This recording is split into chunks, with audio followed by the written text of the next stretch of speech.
Around 66 million years ago, the vast plains of what is now the southwestern United States were home to one of the last remaining giants of its kind, Alamosaurus. This was not just any dinosaur, it was the final representative of the sauropod lineage in North America. With its massive frame and gentle gait, it stood as living proof of the endurance of a group of dinosaurs that had once dominated the planet for tens of millions of years. The sheer size of Alamosaurus far exceeded that of nearly any other land-dwelling creature ever to roam North America. On average, a fully grown adult could reach up to 85 feet in length, stand 16 feet tall at the shoulder, and weigh roughly 39 tons. Yet recent studies suggest that some individuals may have stretched to as much as 98 feet and tipped the scales at nearly 88 tons, over 8 times the weight of a full-grown Tyrannosaurus rex. This staggering difference makes it one of the largest terrestrial animals ever known, not only in North America, but across the entire globe. Surprisingly, despite these record-breaking dimensions, Alamosaurus never achieved the same fame as paleontological celebrities like Brachiosaurus or Argentinosaurus. Part of the reason lies in the scarcity of its early fossil discoveries, which for many years led scientists to classify it as only a medium-sized sauropod. It wasn't until a series of new finds over the past few decades that the true scale and nature of this giant dinosaur began to emerge.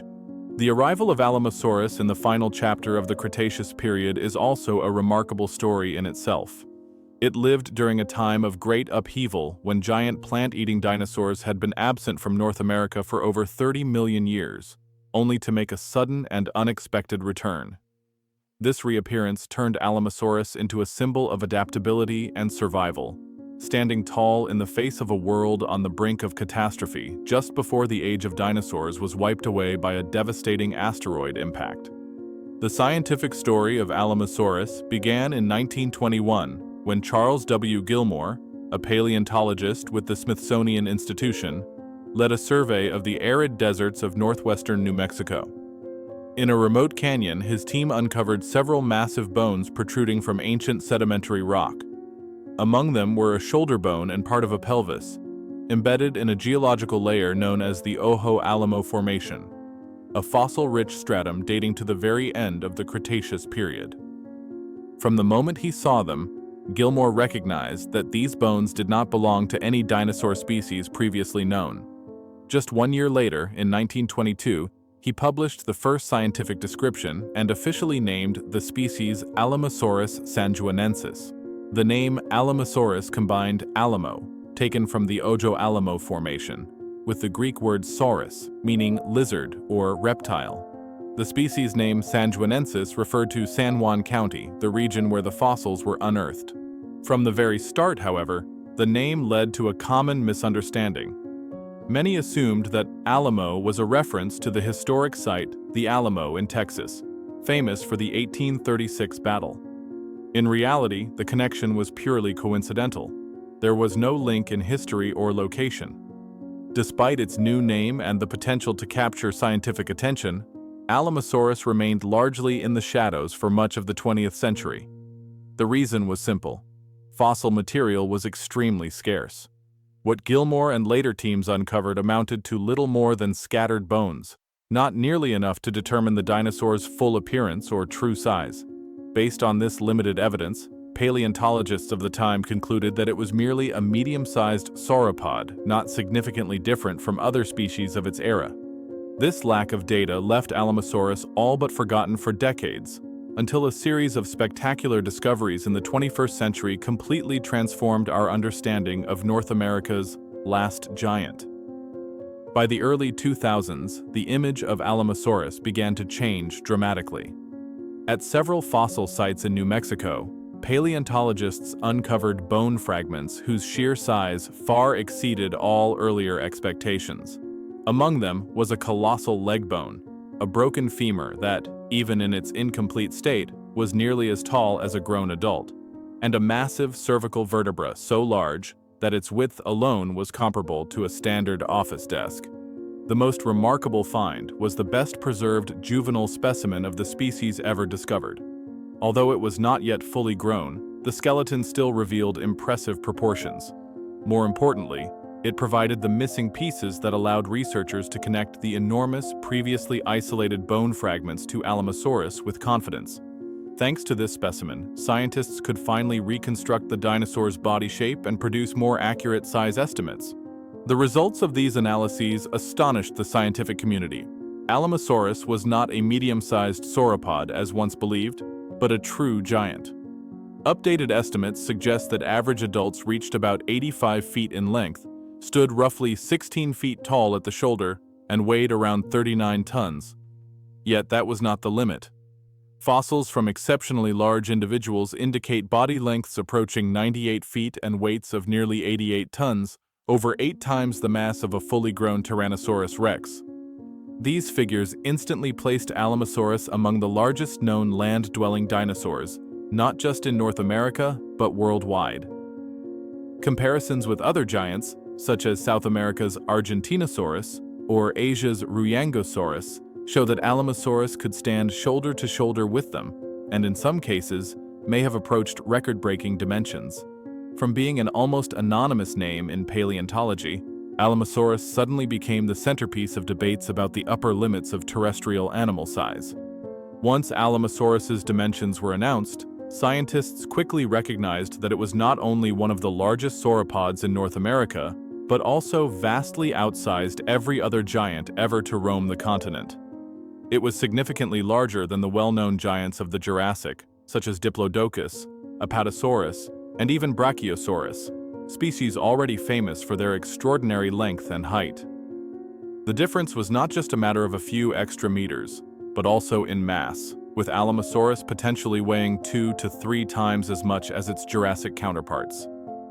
On a global scale, Alamosaurus easily holds its place among the legendary giants like Argentinosaurus of South America and Ruyangosaurus of Asia, both often considered contenders for the title of the largest dinosaur ever to exist. While pinpointing the true record holder is difficult due to the incomplete nature of most fossil remains, existing evidence places Alamosaurus firmly in the top tier, with some individuals possibly matching or nearing these global records. From a taxonomic perspective, Alamosaurus belonged to the group Titanosauria, a lineage of sauropods that dominated the planet throughout the Cretaceous period. More specifically, it is often classified within the family Saltasauridae, a group notable for having 35 or fewer tail vertebrae and possessing bony armor plates, or osteoderms, embedded in the skin. This is an intriguing detail, as most people do not associate sauropods with defensive armor. It was this combination of enormous size, robust body structure, and unique protective features that made Alamosaurus one of the most remarkable creatures ever to walk the Earth. And it raises an important question. In the harsh and volatile environment of the late Cretaceous, what role did these traits play in its ability to survive? One of the most striking features of Alamosaurus was its bony armor, known as osteoderms. These plates were embedded just beneath the skin and could be rounded, flattened, or, on some individuals, developed into sharp, spike-like projections. Recent studies suggest that at least part of the Alamosaurus's back was covered with these protective plates, and it is entirely possible they also appeared in other areas, such as along the flanks or the tail. For a plant-eating dinosaur, this was an unexpected defensive adaptation, making Alamosaurus far harder to attack than the gentle giant image we once had of sauropods. In addition to its armor, the overall build of Alamosaurus was exceptionally sturdy and powerful. The bones of its neck and chest were thick and reinforced, protecting vital organs from bites or direct blows. This skeletal strength, combined with its immense body mass, effectively turned fully grown adults into mobile fortresses that were nearly impervious to the predators of their time. That did not mean Alamosaurus was entirely without enemies. Its environment still hosted apex predators such as Tyrannosaurus rex and Tyrannosaurus micriensis. Some Alamosaurus fossils bear healed bite marks, evidence that they had survived attacks. Others, however, show unhealed wounds, indicating that the animals died or were brought down during predation. This suggests that younger or not yet fully grown individuals, with their smaller size and less developed strength, were more vulnerable to these predators. Alamosaurus also possessed a formidable active weapon, its long, flexible tail, which could be wielded like a massive whip. Many titanosaurs show a higher rate of tail injuries than any other sauropod group, and Alamosaurus is among them. These injuries often match the pattern of high-impact trauma, suggesting that the tail may have been used to deliver powerful strikes against attackers. Much like modern-day animals, such as spiny-tailed lizards or crocodiles, use their tails in defense. Given its size and strength, a single whip-like lash from an Alamosaurus tail could inflict serious injury on any predator bold enough to come close. Alamosaurus lived during the very end of the late Cretaceous, roughly 70 to 66 million years ago, a pivotal moment in Earth's history. What makes its presence so remarkable is that it appeared after an extended absence of sauropods in North America, a gap scientists call the sauropod hiatus.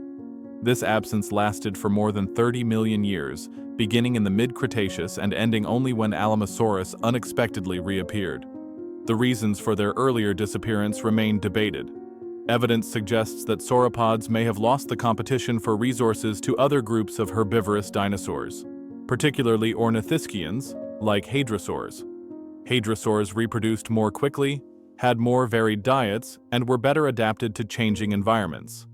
In addition, the expansion of the Western Interior Seaway, a massive inland sea that split North America in two for millions of years, significantly reduced the amount of suitable land for giant sauropods to inhabit. The next question is, how did Alamosaurus return? The most widely accepted hypothesis is that it migrated north from South America, traveling along temporary land corridors that appeared when sea levels dropped. This migration could have occurred late in the Cretaceous, when continental positions and climate conditions allowed large animals to move between regions. Another, less favored theory suggests an Asian origin, with Alamosaurus crossing northern land bridges, but evidence for this route is currently limited. Biologically, Alamosaurus retained many classic traits of its sauropod ancestors. Its diet consisted of leaves and branches from medium to tall vegetation, stripped from plants using its peg-shaped teeth specialized for plucking foliage. Like many other sauropods, it swallowed stones to help grind plant matter in its stomach, aiding in the digestion of the massive amounts of fibrous material it consumed. This allowed it to exploit abundant food sources from tall trees and high shrubs that few other herbivores could reach. The return of Alamosaurus was more than the reappearance of a giant dinosaur. It was proof of the titanosaur group's remarkable ability to expand their range and adapt to changing conditions. In just a few million years, it rose to become one of the dominant animals of North America in both size and number, right before the entire world of dinosaurs collapsed under the impact of the mass extinction event. Along the shores of the Western Interior Seaway, a vast inland sea that once split North America in two, Alamosaurus likely roamed through coastal marshlands where lush vegetation thrived year-round and food was abundant. Farther inland, it inhabited semi-arid plains where harsh dry seasons were tempered by the presence of rivers, lakes, and low-lying basins that held water. These ecosystems provided Alamosaurus with resting areas and access to tall vegetation that few other animals could reach. Within this environment, Alamosaurus shared its range with a diverse community of life. Other herbivorous dinosaurs included Ojoceratops and Torosaurus, ceratopsids distinguished by their horns and broad bony frills, Griposaurus, a duck-billed hadrosaur, and several yet-to-be-identified ankylosaurs, armored with heavy plates and wielding clubbed tails. The abundance of these massive plant eaters suggests that the region had a rich enough plant base to support multiple giant herbivores living side by side. Beyond dinosaurs, the ecosystem teemed with other forms of life: freshwater fish, turtles, ancient crocodilians, and primitive mammals, no larger than modern rodents. Overhead, the skies above these plains were often dominated by pterosaurs, most notably Quetzalcoatlus, the colossal flying reptile with an estimated wingspan of 33 to 36 feet. Fossils of Quetzalcoatlus are frequently found in the same areas as Alamosaurus, enough so that some scientists have speculated whether the two species shared a unique ecological relationship, much like the way certain large birds and massive herbivores do in modern ecosystems. The sight of a herd of towering Alamosaurus moving across the plains while the immense silhouettes of Quetzalcoatlus glided above must have been one of the most breathtaking spectacles of the Cretaceous period. Yet it was within this vibrant and life-rich environment that Alamosaurus faced the final days of the dinosaur age, a time when global catastrophe loomed. Alamosaurus witnessed the closing chapter of the late Cretaceous, which was also the final chapter for the entire dinosaur dynasty that had ruled the Earth for hundreds of millions of years. It lived right up to the Cretaceous-Paleogene extinction event about 66 million years ago, a global disaster that wiped out most of the planet's large life forms. Evidence of its presence at the very brink of extinction comes from a remarkable find: the fossil of a juvenile discovered just a few feet below the Cretaceous-Paleogene boundary layer. This means the animal lived and died mere moments, geologically speaking, before the Chicxulub asteroid struck the Yucatan Peninsula, triggering a chain of events that brought down the world's ecosystems. This discovery makes Alamosaurus one of the last definitively recorded dinosaurs in North America's fossil record. With its immense size, Alamosaurus may have been the largest land animal still alive in the final moments before extinction. Yet even the strength and adaptability it possessed were no match for a cataclysm on a planetary scale. After the impact, the atmosphere filled with dust and ash, sunlight was blocked for months, temperatures plummeted, and food chains collapsed. Large plants died off, dooming the giant herbivores that depended on them, followed in turn by the predators that relied on those herbivores for survival. The death of Alamosaurus was not only the end of a single species, but also the final toll for the entire sauropod lineage in North America. From its position as the last giant dominating the plains, it vanished alongside much of Earth's life. All that remains today are scattered fossilized bones, silent witnesses to a world lost forever. And that is the story of Alamosaurus, the last giant of North America, a witness to an age that has closed forever. If you enjoyed this video, be sure to hit like, subscribe to the channel, and turn on the notification bell so you won't miss other fascinating stories from the ancient world. And don't forget to share the video so more people can discover it. See you on the next journey.